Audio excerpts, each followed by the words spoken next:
বলতে চাইছি এইটাই যে 27 তারিখে আমাদের বিডিও অফিসের আধিকারিক এবং আমাদের এদিকার যারা ট্রেনিং নিতে গিয়েছিলেন আমাদের দেবনাথ স্কুলে এই ঘটে যাওয়া ঘটনাকে আমরা হাঁসখালি ব্লকের সভাপতি হিসাবে ধিক্কার জানাচ্ছি এবং যারা আমাদের ওখানকার টিচাররা ওই দিন ছিলেন তাদের সাথেও আমার কথা হয়েছে, তারাও এই বিষয়টাকে নিয়ে তীব্র প্রতিবাদ তারা করেছে এবং জানিয়েছে দিদি এটা চক্রান্ত করে এমন একটা ঘটনা হয়েছে যা আমাদের এখানকার আধিকারিকদের নামে যে কুৎসা অপপ্রচার বিরোধীরা ছড়াচ্ছে তার জন্য আমরা ধিক্কার জানাচ্ছি। বেরিয়েছে সেগুলো আমরা দেখেছি, সেই হিসাবেই আমরা বলছি।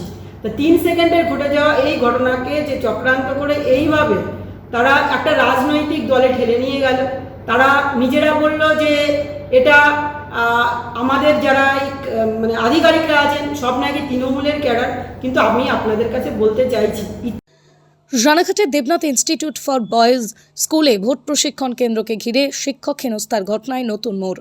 গত 27শে মার্চ অনুষ্ঠিত এই প্রশিক্ষণ শিবিরে জায়ান্ট স্ক্রিনে মুখ্যমন্ত্রীর ছবি প্রদর্শন নিয়ে আপত্তি জানান শিক্ষক তথা ভোটকর্মী সৈকত চট্টোপাধ্যায়। অভিযোগের জেরে তাকে হেনস্থার শিকার হতে হয়, মারধরেরও ঘটনাও ঘটে। ঘটনায় থানায় অভিযোগ দায়ের হলে 2 জনকে গ্রেপ্তার করা হয়, যদিও পরে তারা জামিনে মুক্তি পান। অন্যদিকে গ্রেপ্তার হওয়া 2 ব্যক্তির মধ্যে একজন সিপিআইএম সমর্থক বলেও দাবি করেন তিনি। উপস্থিত 2 ভোটকর্মী মলয় ঠাকুর, শুভম কুমার বিশ্বাসের কথায় মাত্র কয়েক সেকেন্ডের একটা ভিডিও নিয়েই আপত্তি ওঠে, পরিস্থিতি উত্তপ্ত হয়ে ওঠে। তাদের দাবি বিডিও সায়ন্তন ভট্টাচার্য ঘটনাস্থলে তখন উপস্থিত ছিলেন না, পরে খবর পেয়ে তিনি আসেন। পুরো ঘটনাকে কেন্দ্র করে রাজনৈতিক মহলে তীব্র বিতর্ক তৈরি হয়েছে এবং বিষয়টি এখন প্রশাসনিক ও আইনি পর্যায়ে বিচারাধীন। নমস্কার, আমি মলয় ঠাকুর, শিবচন্দ্রপুর প্রাথমিক বিদ্যালয়ের প্রধান শিক্ষক।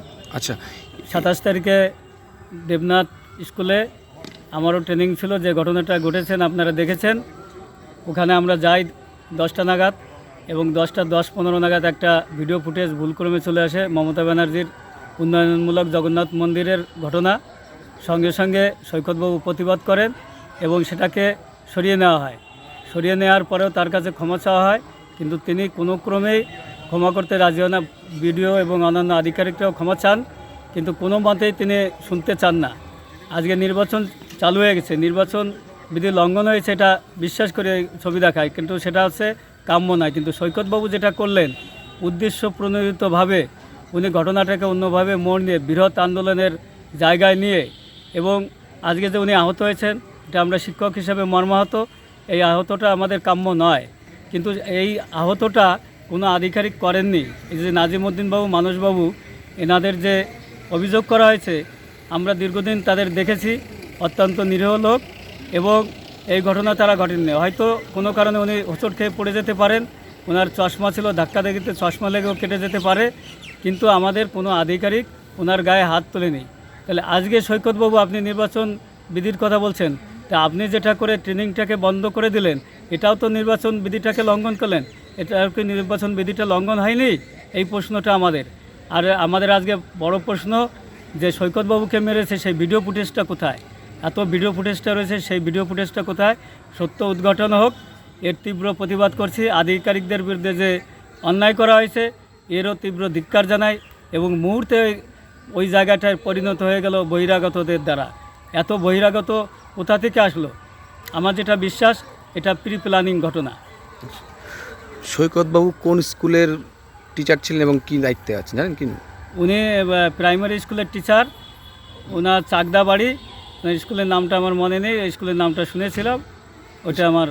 সৈকতবাবু কি কোনো রাজনৈতিক দলের সঙ্গে যুক্ত? একদম, সৈকতবাবু উস্তি আন্দোলনের সাথে বিজেপির একদম বিজেপির সাথে কঠোরভাবে যুক্ত।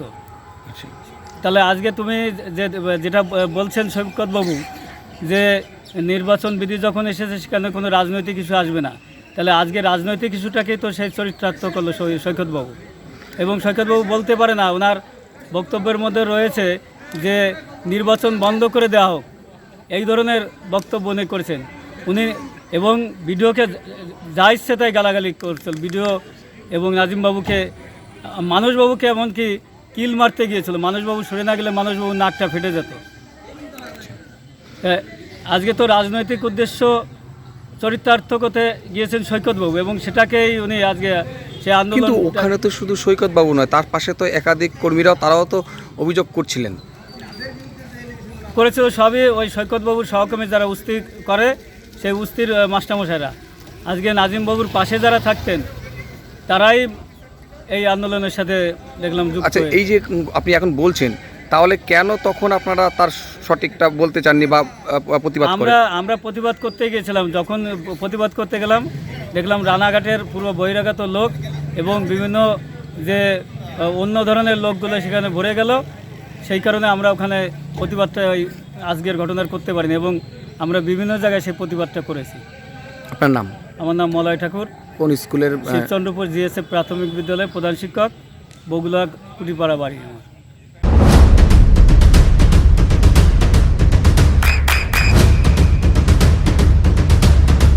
বৃষ্টিতেই স্বস্তি। বৃষ্টি অ্যাকোয়া বিশুদ্ধ পানীয় জল। একজন ভোটকর্মী যে ছিল ট্রেনিংয়ে ছিল, তাকে মারধর করার অভিযোগ ওঠে। ঘটনার অভিযোগে কিন্তু দুজন গ্রেপ্তারও হয়েছিল। কি বলবেন আপনারা এই ঘটনাকে, কি বলবেন? এই ঘটনাটা কাঙ্ক্ষিত ছিল না, কিন্তু তার পরবর্তীতে যে ঘটনাগুলো ছিল সেটা আরও বেশি কাঙ্ক্ষিত ছিল না। তার কারণ যিনি আক্রান্ত হয়েছে আমরা দেখলাম, তো তিনি বারবার তার একটা কোনো সংগঠনের কথা বারবার তুলে ধরছিলেন এবং সেটাকে বারবার হাইলাইট করার চেষ্টা করছিলেন। এবং বাদবাকি সমস্ত ঘরে যেখানে ট্রেনিং চলছিল সেই ট্রেনিং ঘরগুলোতে তার যে আরও দু একজন তার সংগঠনের দু একজন যারা সদস্য ছিল তারা ছুটে ছুটে গিয়ে সমস্ত অ্যাটেন্ডেন্স শিট ছিঁড়ে নেওয়া, কেড়ে নেওয়া এবং সমস্ত ঘরে ধাক্কা দিয়ে সেই ট্রেনিংটাকে বানচাল করে দেওয়ার একটা পরিকল্পনা করছিল।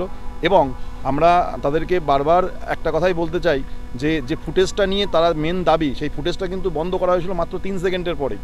কিন্তু যদি সেটা পরিকল্পিতই থাকতো তাহলে তো বাকি সব ঘরে হতো। তাহলে বাকি কোনো ঘরে, কোনো জায়গায়, কোনো ট্রেনিং সেন্টারে, আমাদের যে ট্রেনিং সেন্টার ছিল দেবনাথ ইনস্টিটিউট, কোনো ঘরে কোনো কিছু হলো না। তাহলে একটি ঘরের ঘটনাটাকে নিয়ে তারা এরকম পর্যায়ে নিয়ে গেল এবং তাকে বোঝানোর পরে বা ভুল স্বীকার করার পরেও সে কোনো মতেই মানতে চাইলো না, সেটাকেই সে আরও বড় আকারে দিল। তার জন্যই তো আমার এটা সন্দেহের চোখে দেখছি। ঘটনার চক্রে সেটা কি পূর্ব পরিকল্পিত ছিল মনে করছে? পূর্ব পরিকল্পিত ছিল, কিছু ক্ষেত্রেও আমাদের সন্দেহের অবকাশ অবশ্যই হচ্ছে। কারণ সঙ্গে সঙ্গেই আমরা দেখলাম হ্যান্ড মাইক চলে আসছে, আমরা সঙ্গে সঙ্গেই দেখলাম বিভিন্ন রাজনৈতিক ব্যক্তিত্ব চলে আসছে এবং তাদের আমি কিছু মানুষকে মনে হয়েছিল তারা শিক্ষক নয় সেরকম ব্যক্তিত্ব আমি মনে হয়েছে তাদের আচরণ দেখে। তার জন্যই আমার মনে হয়েছে কিছু পরিকল্পনা অবশ্যই থাকতে পারে। আক্রান্ত ব্যক্তি সরাসরি অভিযোগ করেছেন যে ভিডিও স্টাফ তার উপর আক্রমণ চালিয়েছে। আমরা হাঁসখালি ব্লকের আমি বাসিন্দা এবং শিক্ষক, এবং আমি যে আধিকারিকদের বিরুদ্ধে অভিযোগ এসছে তাদের সঙ্গে আমি পূর্বত যে কাজের অভিজ্ঞতা, সেই কাজের অভিজ্ঞতা থেকে আমার কখনোই মনে হয় না নাজিমউদ্দিন সর্দার বা মানসবাবু এবং আমাদের যে বিডিও সাহেব যে আমাদের ছাত্র দরদি এবং বিভিন্ন সময় আমরা বিদ্যালয়ের বিভিন্ন সমস্যা নিয়ে তার কাছে যখন এসছি, তিনি এত অ্যাক্টিভলি সে মিড ডে মিল থেকে শুরু করে বিভিন্ন সময় ক্রীড়াক্ষেত্র থেকে শুরু করে শিক্ষার ক্ষেত্রে তিনি যেভাবে তৎপরতা দেখিয়েছেন, তিনি কখনোই কোনো শিক্ষককে হেনস্থা করতে পারেন বলে আমার বিশ্বাস হয় না। নির্বাচনী নিয়মবিধি চলছে, তার মধ্যে কি এটাকে বড় প্রচেষ্টা মনে করছেন রাজনৈতিক মহল? হওয়ার সম্ভাবনা অবশ্যই থাকতেই পারে। আপনারা কি দাবি করছেন? আমরা দাবি করছি ঘটনার পূর্ণ তদন্ত হোক, সত্যের উদ্ঘাটন হোক এবং নিরীহ মানুষ যাদের বিরুদ্ধে এই মিথ্যা অ্যালিগেশন আনা হয়েছে তার ব্যবস্থা করা হোক এবং সুব্যবস্থা প্রতিষ্ঠিত হোক। আজকে আপনার প্রতিবাদে সরব হয়েছেন?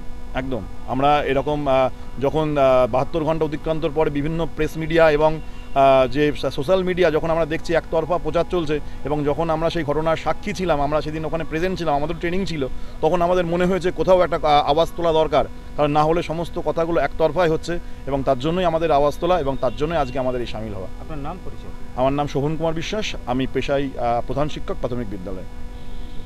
এই যে 27 তারিখে আমাদের বিডিও অফিসের আধিকারিক এবং আমাদের এদিকার যারা ট্রেনিং নিতে গিয়েছিলেন আমাদের দেবনাথ স্কুলে, এই ঘটে যাওয়া ঘটনাকে আমরা হাঁসখালি ব্লকের সভাপতি হিসাবে ধিক্কার জানাচ্ছি এবং যারা আমাদের ওখানকার টিচাররা ওই দিন ছিলেন তাদের সাথেও আমার কথা হয়েছে, তারাও এই বিষয়টাকে নিয়ে তীব্র প্রতিবাদ তারা করেছে এবং জানিয়েছে দিদি এটা চক্রান্ত করে এমন একটা ঘটনা হয়েছে যা আমাদের এখানকার আধিকারিকদের নামে যে কুৎসা অপপ্রচার বিরোধীরা ছড়াচ্ছে, তার জন্য আমরা ধিক্কার জানাচ্ছি।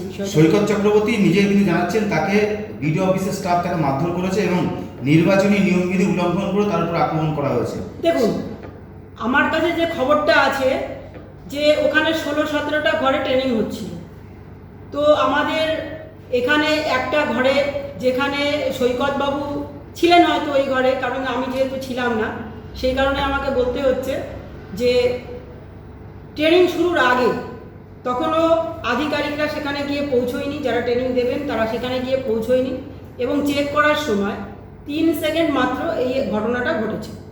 সেখানে পুরীর ছবি দিয়ে মমতা বন্দ্যোপাধ্যায়ের একটা ছবি সেখানে নাকি এসেছিলেন, তারই প্রতিবাদ জানান। তারপরেও কিন্তু আমাদের যারা ছিলেন, যারা ওটা চালিয়ে পরীক্ষা নিরীক্ষা করছিলেন, তারা কিন্তু সেখানে ক্ষমা চেয়েছেন, যেহেতু এটা নির্বাচন বিধির ভিতরে পড়ছে, ক্ষমা চেয়েছেন। পরবর্তীতে উনি তাও চেঁচামেচি করতে থাকেন সৈকতবাবু। পরবর্তীতে আমাদের এই নাজিমউদ্দিন আইডিও সাহেব, আমাদের ডেপুটি মানসবাবু, তিনিও সেখানে গিয়ে তাকে বোঝানোর চেষ্টা করেন, কিন্তু তিনি তাতে ক্ষিপ্ত। পরবর্তীতে বিডিও সাহেবকে নাকি তারা ডেকে নিয়ে যায়, তিনি অনেক কিছু বুঝিয়েছেন, এবং প্রত্যেকটা এই যে ঘটনাগুলো, প্রত্যেকটা ঘটনা আমি কানে শুনিনি, তাদের যে নিজেদের ফুটেজ তৈরি করা থানায় দিয়েছিলেন সেগুলো আমরা দেখেছি, বা বাইরে যেগুলো বেরিয়েছে সেগুলো আমরা দেখেছি, সেই হিসাবেই আমরা বলছি। তা 3 সেকেন্ডের ঘটে যাওয়া এই ঘটনাকে যে চক্রান্ত করে এইভাবে তারা একটা রাজনৈতিক দলে ঠেলে নিয়ে গেল, তারা নিজেরা বলল যে এটা আমাদের যারা মানে আধিকারিকরা আছেন সব নাকি তৃণমূলের ক্যাডার। কিন্তু আমি আপনাদের কাছে বলতে চাইছি, ইচ্ছাকৃতভাবে যদি এরকম কোনো অ্যাড দেখানো হতো, তাহলে 16-17টা ঘরে যে ট্রেনিং চলছিল, 16-17টা ঘরেই কিন্তু একইভাবে প্রথমে এটা দেখানো হতো, কিন্তু তেমন কোনো নজির আমাদের কাছে নেই। ক্ষমা চাওয়ার পরেও যে ঘটনাটা সৈকতবাবু ঘটালেন, উনিও একজন শিক্ষক, আমিও হাঁসখালি পঞ্চায়েত সমিতির সভাপতি হিসাবে বলছি, আমিও কিন্তু একজন শিক্ষিকা।